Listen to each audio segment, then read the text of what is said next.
Kashi Meera police ने एक बड़े ठगी रैकेट का पर्दाफाश करते हुए 2 शातिर ठगों को गिरफ्तार किया है, जिन्होंने एयरपोर्ट और जेएनपीटी में गाड़ियां भाड़े पर लगाने का झांसा देकर 1375 लोगों से लगभग 20 करोड़ 60 लाख रुपए की ठगी की।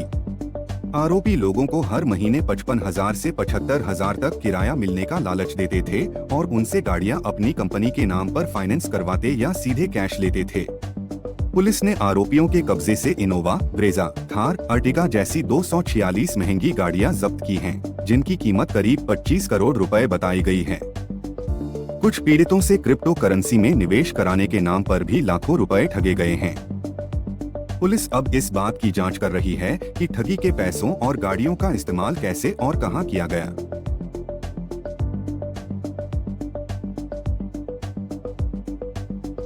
तो आज की ये जो प्रेस कॉन्फ्रेंस है, इसमें हम लोग आपको ये बताने के लिए प्रेस कॉन्फ्रेंस बताई गई है कि एक आरोपी है जो अपना नाम बताता था राजू राजीव जोशी, लेकिन एक्चुअली उसका सही नाम है संदीप सुरेश अंदरकर।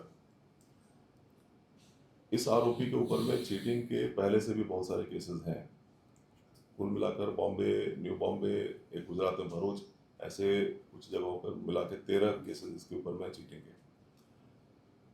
इसने इस बार इसका जो मोडस था उसमें वो क्या करता था कि लोगों को संपर्क करके वो उनको ये कहता था कि मेरे पास में बॉम्बे एयरपोर्ट और जेएनपीटी यहाँ पे गाड़ियाँ हमको चाहिए जो हम रेंट पे देंगे, उसमें अगर आप चाहो तो आप इन्वेस्ट कर सकते हो, आपको उसका अच्छा बिटवीन 55,000 to 75,000 उसका रेंट हमको मिलने की उम्मीद है। अगर व्यक्ति पूरा पैसा इनको देता था तो एक गाड़ी ली जाती थी। अगर और शुरुआत के दौर में ये उनको कुछ पैसे देता भी था ताकि वो लालच में फंसते जाए और ज़्यादा से ज़्यादा लोगों को बताएं, बल्कि पॉन्जी स्कीम टाइप की।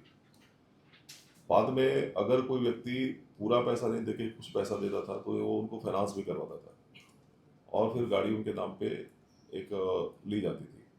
कुछ जगहों पे ऐसा भी हुआ है कि पैसा लेता था और कोई गाड़ी वाड़ी भी नहीं होती थी। भाड़ा एयरपोर्ट या जेएनपीटी पे देने का कोई सिस्टम नहीं था, सिर्फ ये सब हवा में ही चलता था। इसने कुल अभी तक हमारे पास में जो इन्फॉर्मेशन अभी तक की है उसमें अभी तक 1375 लोगों को उसने चीट किया था। 20 करोड़ 60 लाख रुपए की ये चीटिंग दिख रही है। इसमें आज पर तक हम लोगों ने ऑलरेडी 246 गाड़ियाँ हमने रिकवर की है इसमें, जिसकी कीमत 25 करोड़ है।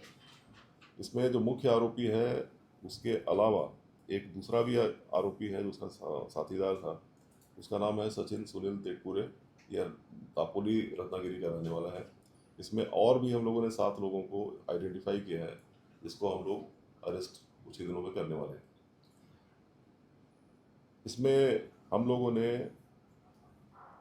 इसके ऊपर पहले भी जो केसेस थे उसको ध्यान में रखते हुए कुल भारतीय न्याय संहिता सेक्शन 1112B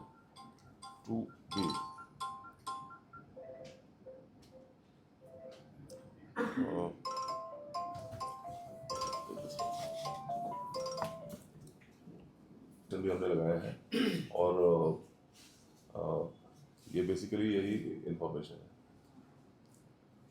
सर, इसमें 2 मामले सामने आ रहे थे। एक तो ये था कि जिनके नाम पे गाड़ियाँ हैं और कुछ ऐसे थे जिनके कुछ कंपनी के नाम पे गाड़ी जो मामला सामने आया कि कंपनी के नाम पे भी गाड़ियाँ, तो उनके नाम पे गाड़ियाँ उनको कब मिलेंगी? जो बाकी है जिनकी कंपनी के नाम पे गाड़ियाँ, उनके जांच किस प्रकार से होगी? तो कुछ केसेस में ऐसा था कि जो कुछ लोगों का सिविल स्कोर अगर कम है तो ये बोलता था कि कंपनी के नाम पर हम गाड़ी ले लेंगे, और कुछ केसेस में ऐसा था कि अगर सिविल स्कोर का इशू नहीं है तो उसके नाम पे डायरेक्टली गाड़ी लेते थे। हम इसमें न्यायालयीन प्रक्रिया जो है उसको पूरा करके फिरियादी जितने भी हैं उनको जल्दी से जल्दी ये गाड़ियाँ मिलने का वापस देने का प्रयत्न कर रहे हैं। उसमें सर क्रिप्टो करेंसी कम समय में डबल पैसा 3 गुना पैसा ऐसा भी बात सामने आ रही था। क्रिप्टो करेंसी का अगर इसमें कुछ अपने को दिखता है तो हम उसमें उसके हिसाब से जो अप्रोप्रिएट लीगल एक्शन है वो भी हम लेंगे। अभी तक फिलहाल कितने आरोपियों को हिरासत में लिया है और कितने को लेना बाकी है? हम लोगों ने अभी तक 2 लोगों को अरेस्ट किया है और 7 लोग और आइडेंटिफाई हुए हैं जिनको हम अरेस्ट करेंगे। सर ये इतनी बड़ी ठगी है जो राखी है, इन ठगे हुए पैसों का किस तरह से इस्तेमाल करते थे? किसी यश भी है कुछ तरह किस तरह का कुछ आया सामने? वो अभी इन्वेस्टिगेशन उसका हम लोग करेंगे। सर एक सवाल ये है कि जिस तरह से इतनी बड़ी गाड़ी की पकड़ा है, क्या क्या इन गाड़ियों का इस्तेमाल जिस तरह की अभी स्थिति बनी हुई है पहलगाम अटैक के बाद, क्या इनका किसी देश विरोधी गतिविधियों में भी इस्तेमाल करने की कोई प्लानिंग थी? क्या पुलिस उस एंगल से भी जांच कर रही है? अभी तक हम लोगों को ऐसा कुछ दिखा नहीं है। जो समझ में आ रहा है वो ये है कि ये प्योर इकोनॉमिक ऑफेंस है, लेकिन हम लोग हर तरीके से हर दिशा से इसका इन्वेस्टिगेशन करेंगे।